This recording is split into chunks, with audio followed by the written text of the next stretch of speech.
C'est naturel de faire les enfants. Hein. C'est quelque chose de naturel de faire les enfants. Ça l'a toujours été. Mais aujourd'hui, My mother smokes 70 cigarettes a day. There's a photograph of me and her. She's breastfeeding me. I'm about 6 months old. She's smoking and resting the ashtray on my stomach. je pense qu'il faut faire des enquêtes. Non seulement ça, mais je pense aussi qu'il faut... And when I showed her this photo, I thought she'd feel guilty. She said, "You were a fucking difficult baby. I needed that cigarette." In Scotland, that was normal when I was a kid, right? When I was 7 years old. Je pense qu'il faut empêcher des gens de faire des enfants. More than half of the population of Britain smoked. And people smoked everywhere. People smoked on the tube, people smoked on planes. The doctor would smoke while... Le monde va de mal en pis. Vous voyez? Et je ne vous apprends rien, vous le voyez au quotidien. C'est juste que... While he was examining you, I'm not joking, I remember that happening, right? So if I could take you back to the Britain of 1987 and you could walk around, you would feel sick with the smell of... Lorsque je vois la mentalité de certaines personnes, je me pose la question. En fait, si tu es mal, si tu n'arrives pas à sortir d'un Smoke was everywhere. Funny enough, I was with my mother. There was a catastrophic fire at King's Cross Station here in London in 1987, I think. There was a fire, someone... vice, d'une addiction, s'il te plaît, je t'en supplie, cache-toi et fais-le en cachette. Ce sera pas hypocrite, c'est pas out a cigarette near an escalator and it killed more than 50 people. It was awful. And my mother said, "Oh, that was the worst day of my life." And I said, "Oh, were you there? Did you know some..." double jeu, d'accord? Tu vas sauver des vies, surtout lorsque tu as des enfants. Ce que je veux dire aux parents, c'est ceci. When he died, she said, "No, that's the day they banned smoking on the tube." So if I could take you back, however many years we are on from that now, only 12%... Je sais pas si la vidéo va durer ou pas, mais prêtez attention et écoutez-moi. Moi qui suis en train de vous parler, je ne suis pas l'homme le plus parfait du monde. Et British people will smoke. You won't be allowed to smoke indoors anywhere except your own home, and the British government will be about to progressively ban smoking. Et je ne me qualifierai pas comme quelqu'un de bon. Parce que c'est Dieu seul qui est bon. Bon, je parle pour moi. That would have seemed ludicrous. It's never going to happen. That's a huge public health transformation in a very short period of time. These things can change. Je ferme la parenthèse, déjà que je l'avais pas ouverte. Je la ferme et je vous dis ceci. S'il vous plaît, lorsque vous faites des enfants, que vous soyez prêts ou pas, vous êtes le garant de l'éducation de cet enfant. J'ai pour habitude de dire que à chaque fois que vous faites un enfant, vous faites une nation. Vous faites une nation. C'est pas un jeu. Vous faites une nation. Vous avez mis une nouvelle nation au monde. Vous aurez mis une nation, 2, 3, 4. Le nombre d'enfants que vous aurez seront les nations que vous allez faire sortir.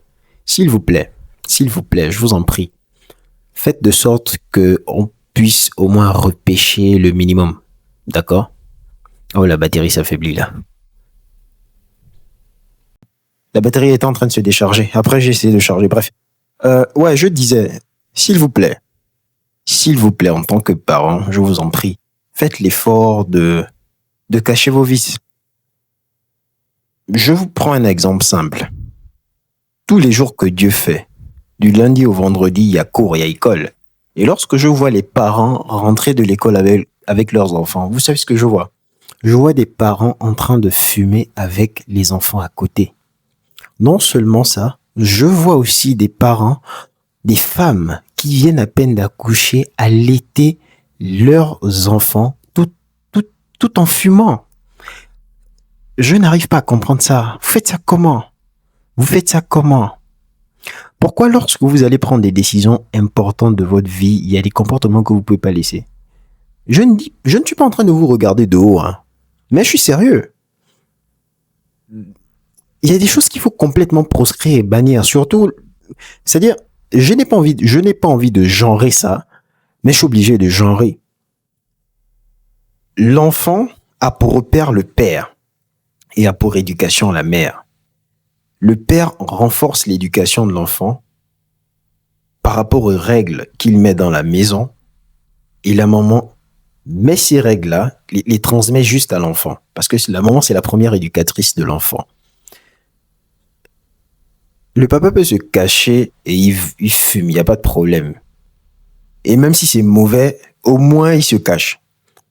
Mais chère maman, s'il vous plaît, pourquoi vous allez fumer ou pourquoi vous continuez de fumer lorsque vous allaitez? Pourquoi vous continuez de fumer lorsque vous prenez une décision aussi difficile, aussi importante que celle-ci? Vous êtes l'éducation de l'enfant. J'ai fait une vidéo qui parlait de l'épigénétique. Je vous assure, lorsque vous mettez un enfant au monde, déjà au niveau de la conception, vous devez comprendre que, étant la première éducatrice de l'enfant, je m'adresse aux deux parents, mais je parle plus précisément aux mamans. Étant les premières éducatrices des enfants, à cause des nutriments et de la nourriture que vous leur donnez, déjà dans le sein, lorsqu'ils sont à l'intérieur, vous avez une double rigueur à adopter. Vos heures de repos, votre alimentation, et surtout lorsque l'enfant naît. Vous ne pouvez pas être en train d'allaiter ou après l'allaitement ou après tout ce qui, voilà.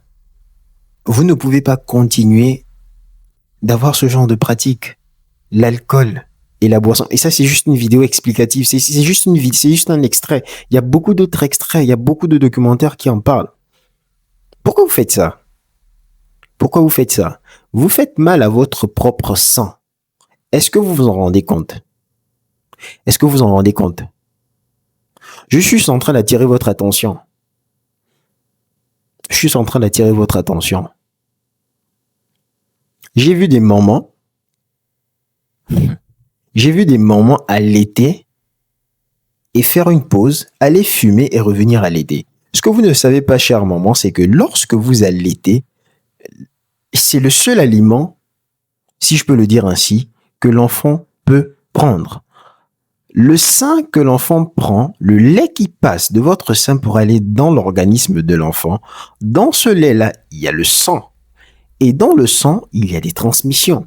Si vous ingurgitez de la nicotine et que vous allaitez votre enfant, que ce soit avant ou après ou pendant, ce qui se passe, c'est, vous savez ce qui se passe, je vais vous dire ce qui se passe, c'est que mais je suis obligé de vous le dire. Ce qui se passe, c'est que toute la nicotine qui est en vous va dans votre enfant. Ne vous étonnez pas ou ne vous offusquez pas que votre enfant commence, même si vous arrêtez après un temps, ne vous offusquez pas que votre enfant commence à fumer dès l'âge de 9 ans, commence à fumer dès l'âge de 10 ans, 11 ans, 12 ans.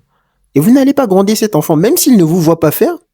Vous saurez en tant que parent que l'habitude, le truc que cet enfant, cette habitude, pardon, excusez-moi du terme, l'habitude que cet enfant a provient de moi.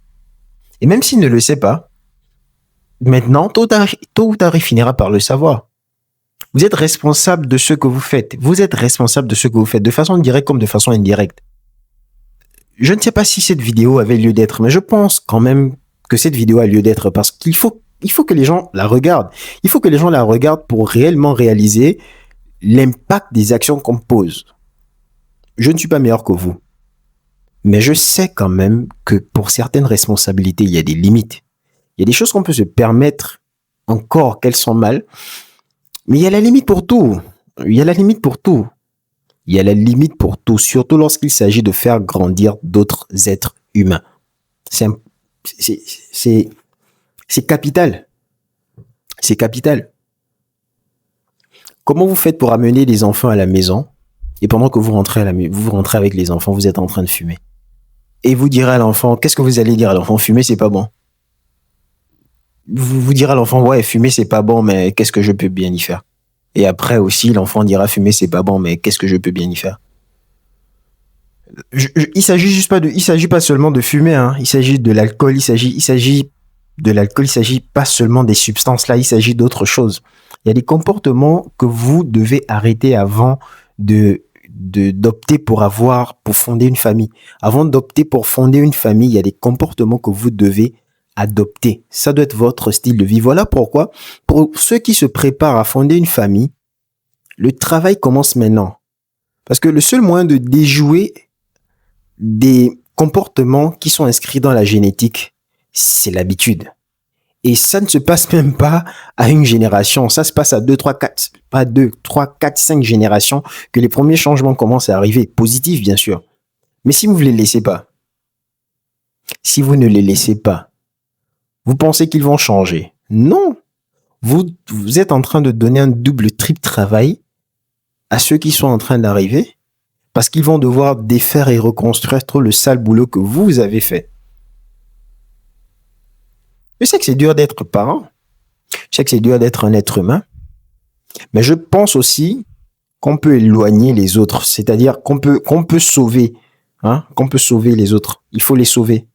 Voilà, si on est déjà foutu, qu'on soit foutu seul, mais qu'on n'entraîne pas les autres. Donc si tu sais que tu es foutu, mais que tu veux fonder une famille et que tu n'as pas changé tel comportement, zappe. Ou change d'abord, après tu fais l'enfant. Ou tu zappes totalement. Oubliez complètement. Si vous savez que vous n'allez pas changer, oubliez complètement. N'adoptez même pas, c'est pas la peine. C'est pas la peine. La plupart du temps, j'adopte des démarches, comment dirais-je, j'adopte des démarches, quel est le mot ne me vient pas. Pédagogique. Ouais, je prends des démarches pédagogiques.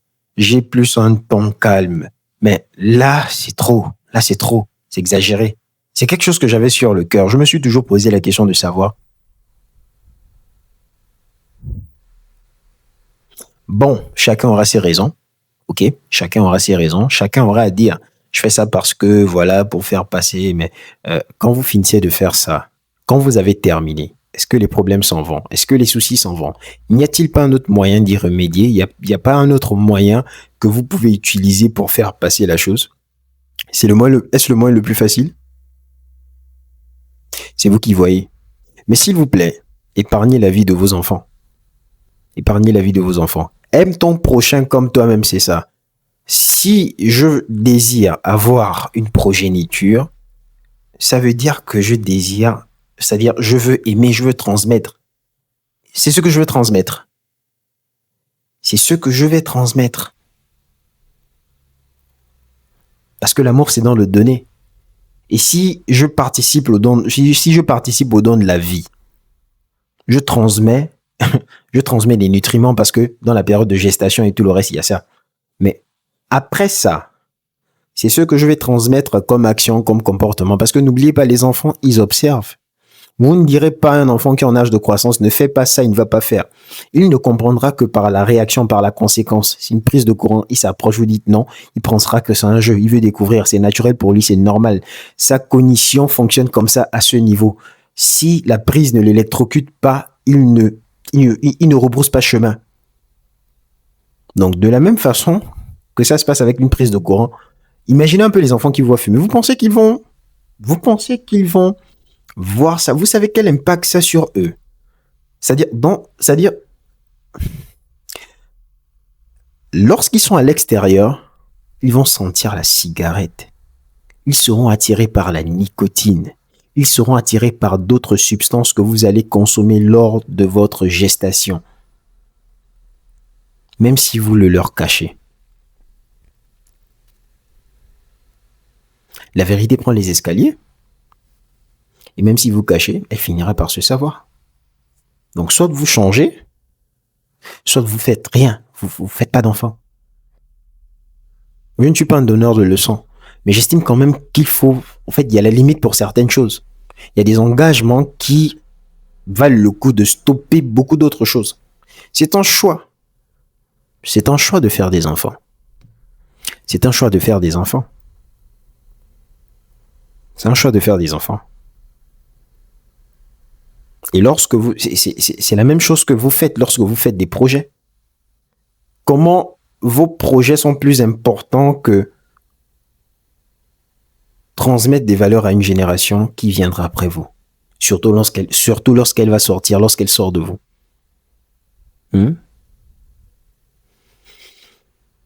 C'est chaud. Mais bon, j'espère que ma vidéo pourra toucher certains, pourra interpeller certains à revoir ça. Peut-être pas.